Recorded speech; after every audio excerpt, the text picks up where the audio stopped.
Hika mā tēnā tātou katoa. Kua whakaimi mai nei ki Huneki i tēnei o ngā hui i te rānei. A tēnā hoki tātou te ahuatanga ki o tātou tini aitua, kua katohia nei te ringa kaha o mata. Ko tahi te kōrero mō rātou haere atu ki tua o te arai, ki te huinga o te kahurangi, ki ngā pāmarae kei reira te iwi, e pōhiri ana i a koutou, tā mātou o koutou morihu ki muri nei, he poroporo aki he tangi atu mō koutou. Nā reira ko te kōrero ko rātou ki a rātou, tuku e hoko tātou te hunga ora, tēnā tātou katoa.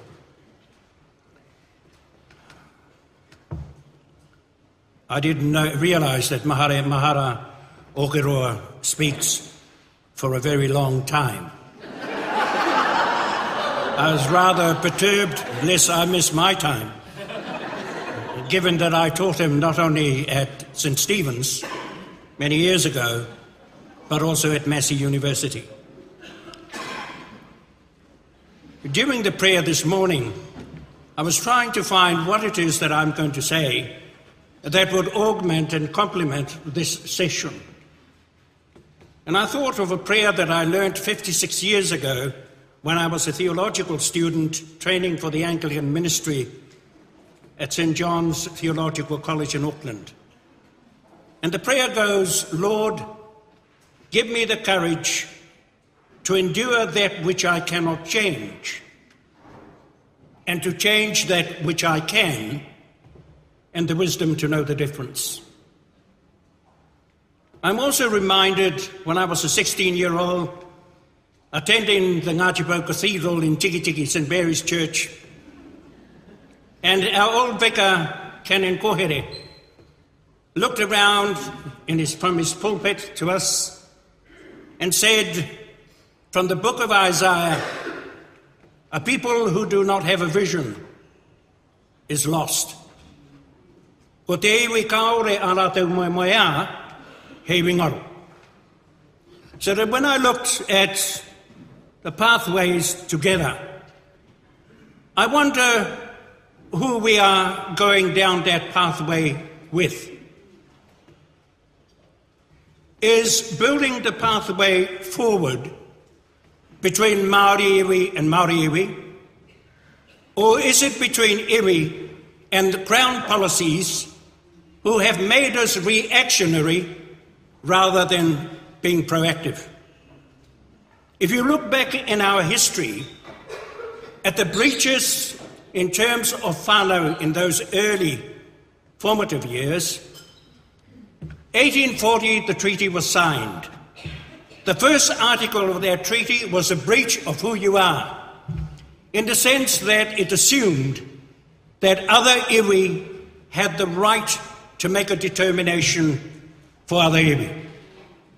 Because in that article it says, the Federation of Iwi gathered here binds all other iwi who are not here to this particular treaty. That right never belonged to an iwi except the iwi who is making that proclamation themselves. And I've always been grieved by that because we as Māori have a propensity to look at those things and say, one size fits all.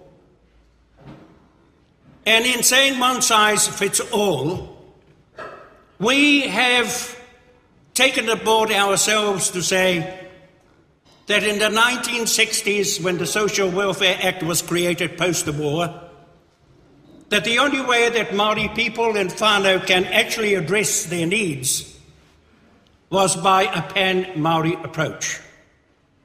If you look historically, the pan-Māori approach has failed our people over and over and over again. The Māori Council, with all due respect of those of you who are part and parcel of that august body, has run its race.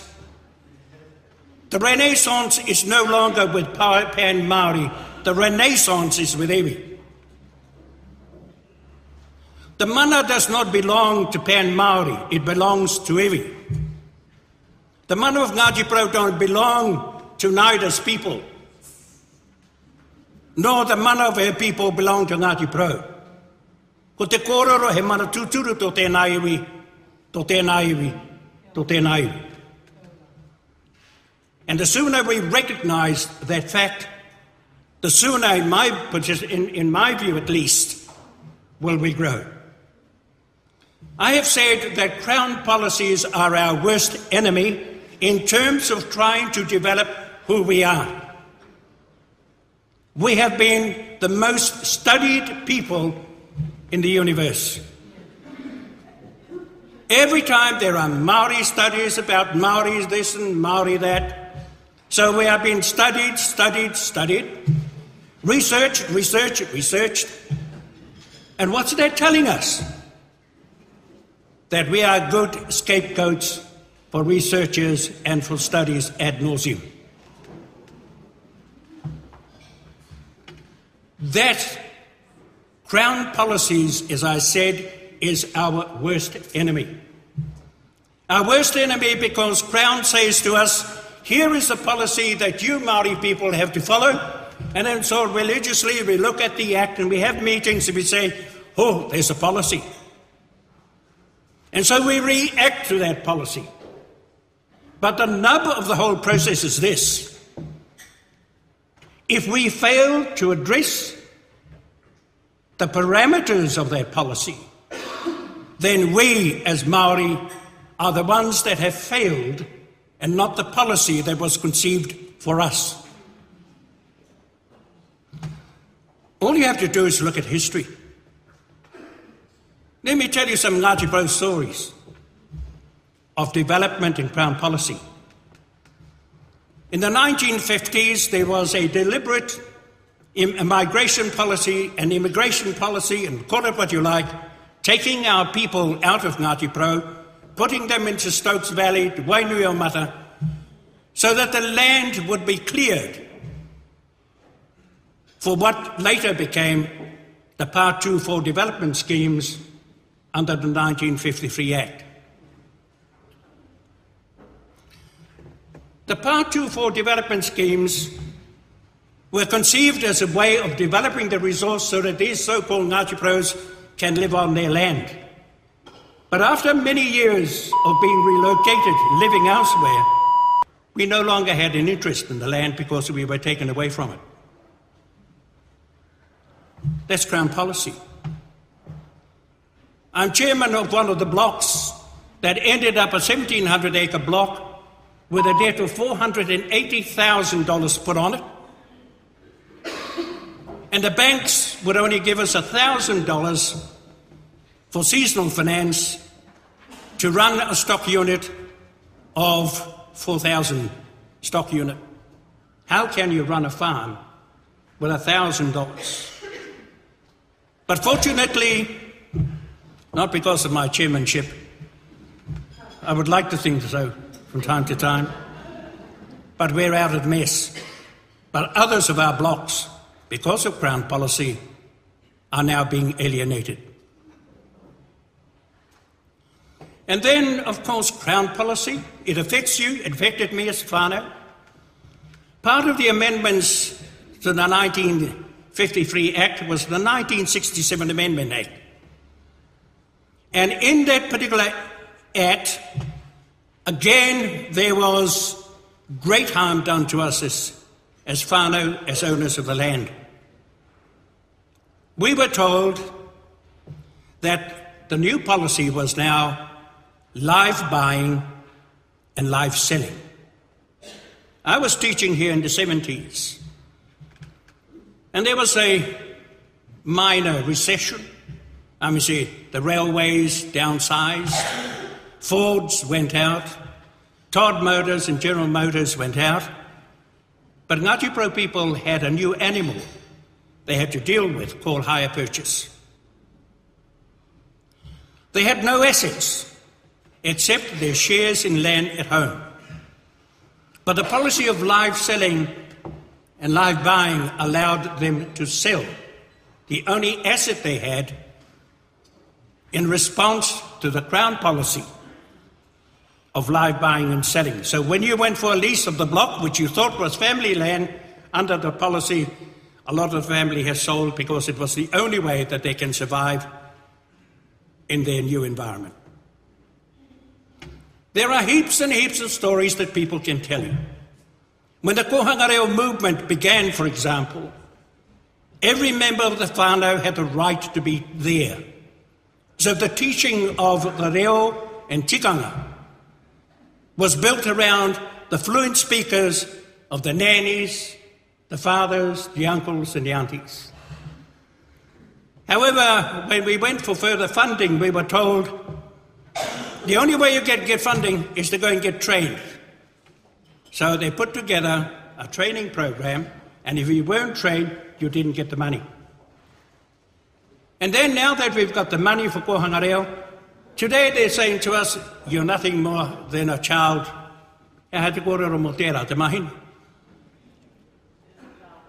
Early childhood. And if we're objecting to that, see, this is why Crown policy, I don't care who the government is, they create these policies so that we fail.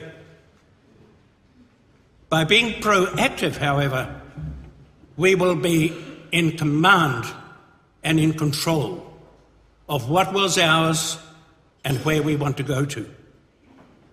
Tainui, Ngāti Whātua, and other iwi are looking at the Renaissance as a way forward. They are developing themselves as a way forward. It is great to be humble, especially if you are humble where you are the determinant of your own way forward. And so where are we today? The prayer stands, Lord, give me the courage to sustain that which I cannot change. We cannot change the fact that there is government here and government will continue to make policies for us. We cannot change the ambiguity of who's my partner going together in terms of these pathways. We cannot impact and change the whole political scene. Those are the things that we cannot change. But there are things that we can change.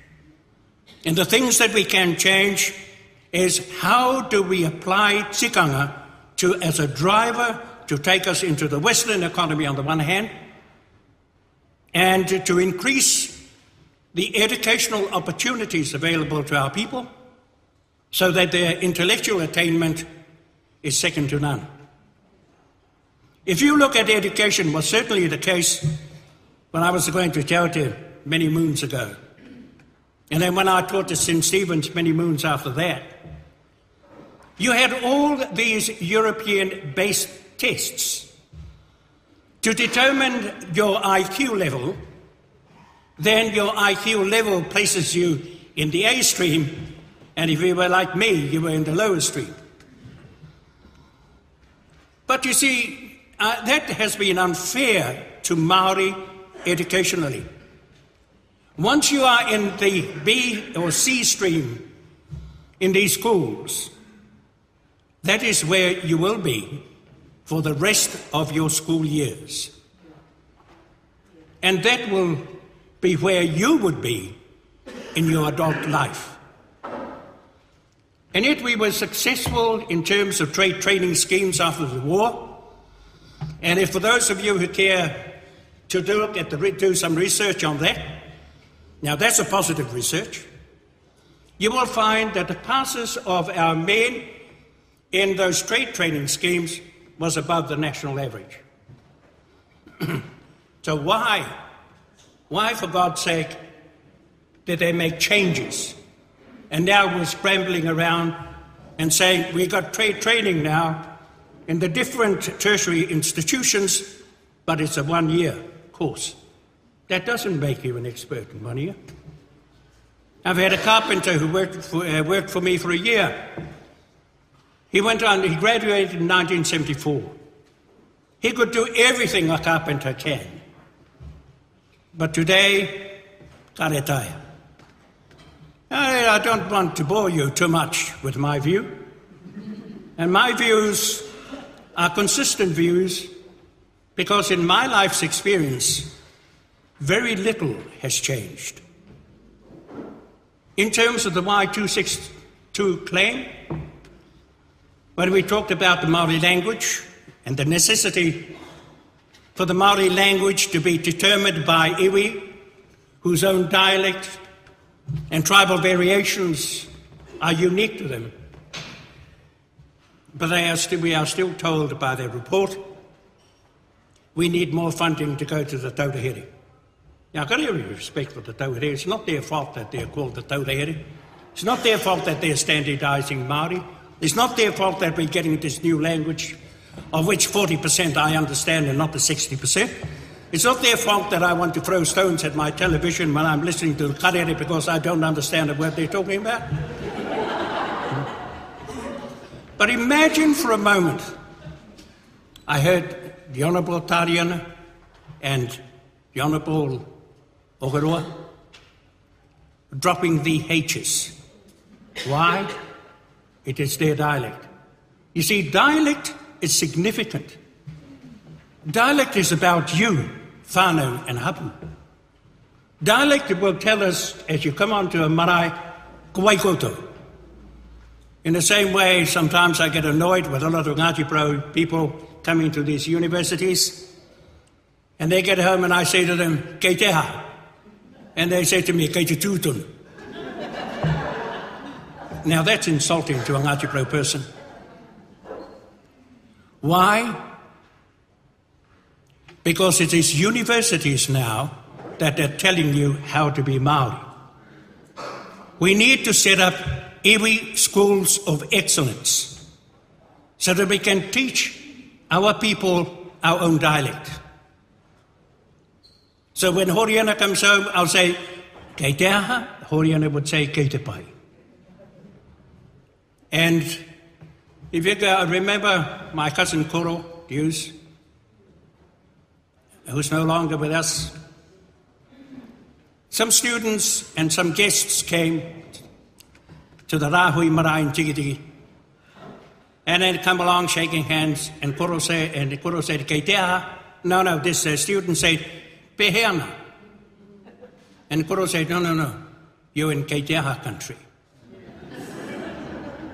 And it's interesting, you see, if you look at the way that we say kei te aha, and then look at the way other people say it, e peheana koe.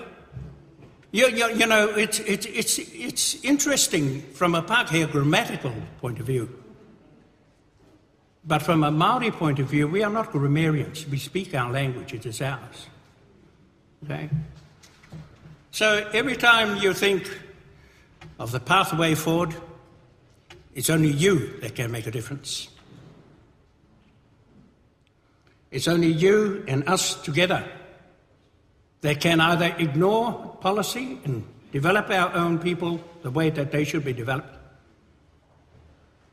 And if we don't do that development, knowing full well the opportunities are in our hands to do it, then you do not have the courage to change those things that you can change. Nor will you have the wisdom to know the difference. Kia ora tātou.